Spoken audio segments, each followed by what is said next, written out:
हमारे साथ है पर्यावरण, वन एवं जलवायु परिवर्तन विभाग के मंत्री डॉक्टर प्रेम कुमार। दिल्ली में केंद्र सरकार जो है वो गठित हो रही है और नई सरकार जो कि नरेंद्र मोदी जी के नेतृत्व में है, लेकिन इसके सामने कई चुनौतियां जो है अब है कि पहले की तरह स्मूथ फंक्शन नहीं होगा। तो किस तरीके की इन चुनौतियों को देख रहे हैं? माननीय प्रधानमंत्री जो बनने वाले हैं तीसरी बार, नरेंद्र भाई मोदी, कल उनका शपथ ग्रहण समारोह है दिल्ली में। हम लोग भी जा रहे हैं और जो उनका विजन है विकसित भारत, विकसित बिहार और देश के अन्य राज्यों को साथ में लेकर चलने का उनका अभियान जा करके है, वो अभियान जारी रहेगा जा करके। और मुझे खुशी है कि सभी दलों ने समर्थन दिया है, तो हम स्वागत करते हैं जा करके।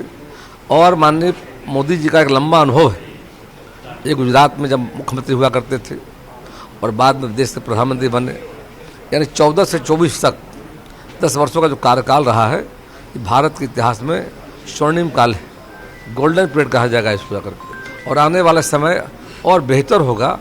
और उनका जो मंत्र है सबका साथ सबका विकास के रास्ते पर देश को आगे ले जाएंगे उनके कुशल नेतृत्व में। और तमाम एनडीए के साथी हमारे माननीय नेतागण हैं, उन सबों के समर्थन से ये सरकार आने वाले समय में और बेहतर तरीके से देश को बेहतर सेवा देने का काम करेगी। और जो हम सबों का जो आने वाले समय में जो घोषणा है माननीय प्रधानमंत्री विकसित भारत, उस अभियान को हम सब मिलकर सफल बनाने का काम करेंगे। कई ऐसे महत्वपूर्ण मुद्दे हैं जिसमें जो आपका कोर मुद्दा रहा है, जिसमें जेडीयू जो है उनके जो स्वर है कुछ विरोधाभासी हैं।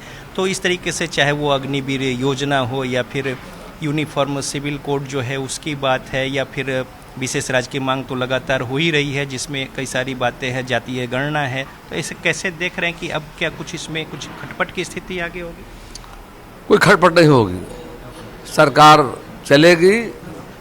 इन सारे सवालों का मिल बैठकर समाधान करने का माननीय प्रधानमंत्री जी प्रयास करेंगे जाकर के। कहीं कोई प्रॉब्लम है नहीं, सबका एक ही उद्देश्य है, आने वाले समय में 5 वर्षों तक के सरकार चले। और जनता जो हम वायदे जो कि एनडीए का, हम चुनाव जब मैदान में जब गए थे तो एनडीए और एनडीए के प्रत्याशी को हम गए शामिल हुए थे और जनता से मैं वायदा किया था समर्थन दीजिए, और जनता ने समर्थन दिया है। जनता के प्रति हम लोग आभार व्यक्त करते हैं जाकर के हैं। सरकार अब बनने जा रही है और जो वायदे किए हैं उस वायदे पर हम सब एनडीए के हमारे जो सरकार होगी खरा उतरने का काम करेंगे। डॉक्टर प्रेम कुमार जी, देखिए ये जो चुनाव परिणाम आए हैं, अब ठीक बाद में अब 2-4 महीने बाद से कवायद शुरू हो जाएगी। बिहार में भी 25 में चुनाव होने हैं। तो ये जो परिणाम है इसको लेकर बिहार में आगे किस तरीके से देखते हैं कि फिर से कुछ समीक्षा करने की ज़रूरत है या फिर आत्ममंथन करके कहीं कुछ अलग तरीके से, चूँकि आपकी जो रणनीति थी और जो सामाजिक समीकरण आपके विरोध की ओर से जो आए हैं उसमें कहीं ना कहीं कुछ उलट फेर दिख गया? जो लोकसभा के परिणाम बिहार में आए हैं वास्तव में हम सबों के लिए एक चुनौती है और चुनौती को अवसर बदलने का हम काम करेंगे। इसके लिए हम लोग आत्ममंथन भी करेंगे, समीक्षा भी करेंगे और समीक्षा गहराई में जाकर करेंगे कि आखिर रिजल्ट इतना बदल कैसे गया। हमारी सीट 39 थी, हम 40 का प्रयास कर रहे थे। 9 कमा जो सीट है, किन कारणों से कमा है जा करके, उन बातों पर हम लोग अध्ययन करेंगे, उसका निराकरण करने का आने वाले समय प्रयास करेंगे, ताकि आने वाले वक्त में अगले साल विधानसभा का चुनाव होने वाला जा करके है। हमारा उद्देश्य सरकार बनाना जा करके है। फिर से एक बार बिहार में सरकार हमारी बने जा करके माननीय मुख्यमंत्री नीतीश कुमार के नेतृत्व में हम लोग फिर काम करेंगे जा करके, सरकार बनाएंगे। उसकी तैयारी को लेकर के हम निश्चित समीक्षा करेंगे, कहाँ कमियाँ रही है, कहाँ चूक हुई है, उसकी वजह से परिणाम अच्छे नहीं आए हैं, उस पर हम आत्ममंथन करने के बाद जो निष्कर्ष आएगा उसको कार्यान्वित करने का काम करेंगे। एक बड़ा सवाल जो ये उठता है, मुख्यमंत्री जी भी दिल्ली में प्रधानमंत्री के सामने कहें कि कुछ गलत बयानी करके या बातों को रख के जनता के बीच में एक माहौल बनाने में। अब सवाल ये है कि दिल्ली में सरकार आपकी, बिहार में सरकार आपकी, संसाधन संगठन आपके मजबूत है, संख्या आपकी ज़्यादा है, तो ऐसे में क्या आप कमज़ोर पड़ गए अपनी सही बातों को रखने में, या फिर विपक्ष के ऊपर इस तरीके से आरोप लगा रहे कि वो गलत बात कह के वो सफल हो गए? देखिए, सच्चाई ये है कि हम तो अपने विकास के आधार पर जा रहे थे। हमने 10 साल में जो काम किया था उसको रख रहे थे और साथ साथ आगे का एक्शन प्लान बता रहे थे, आगे क्या हमें करना जा करके, उसी आधार पर वोट मांग रहे थे। विपक्ष को मौका मिला केंद्र में 55 साल कांग्रेस पार्टी को, बिहार में आरजेडी को मौका मिला 15 साल, कुछ कर नहीं पाए लोग।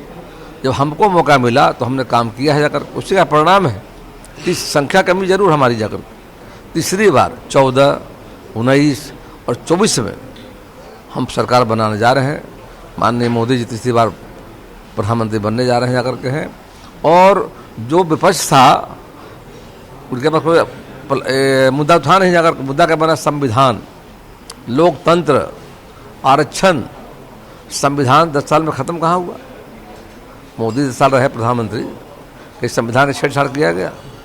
हाँ, संविधान का लोकतंत्र की बात कर रहे हैं, तो लोकतंत्र कहाँ गला घोटा गया? हम याद करना चाहेंगे, सन 75 में इंदिरा जी थी, कांग्रेस पार्टी की सरकार थी जाकर, और उस समय आपातकाल लगाया गया था, लोकतंत्र का गला घोटने का काम किया गया था। फिर लोग कहते हैं आरक्षण की बात, तो आरक्षण के बारे में जहाँ तक है, जब तक माननीय मोदी जी दुनिया की कोई ताकत आरक्षण ख़त्म नहीं करेगी। उसका इतिहास है 10 वर्षों का। 10 साल में कहीं हम लोगों ने आरक्षण के विरुद्ध काम किया है क्या? तो इस तरह से लोगों को भ्रम फैला करके आरजेडी के लोग, कांग्रेस के लोगों ने और जवान दल थे महागठबंधन के, ये भ्रम फैला करके जनता को गुमराह करने का काम किया है।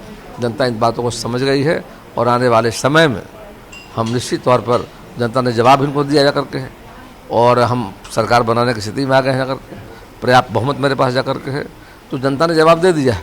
इन्होंने भ्रम फैलाने का प्रयास किया था, सफल नहीं हुए हैं।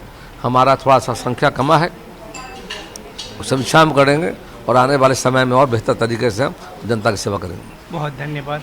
तो डॉक्टर प्रेम कुमार जो बता रहे हैं कि किस तरीके से सरकार का गठन हो रहा है, साथ ही साथ जो चुनौतियां हैं 25 को लेकर, उसमें क्या कुछ कमियां खामियां रह गई उसको दुरुस्त करेंगे, जो मौजूदा परिणाम है इसकी समीक्षा करके, और आगे बेहतर परिणाम होंगे, ऐसी इनकी दावेदारी है। कैमरामैन अभिषेक के साथ रजनीश, जी मीडिया, पटना।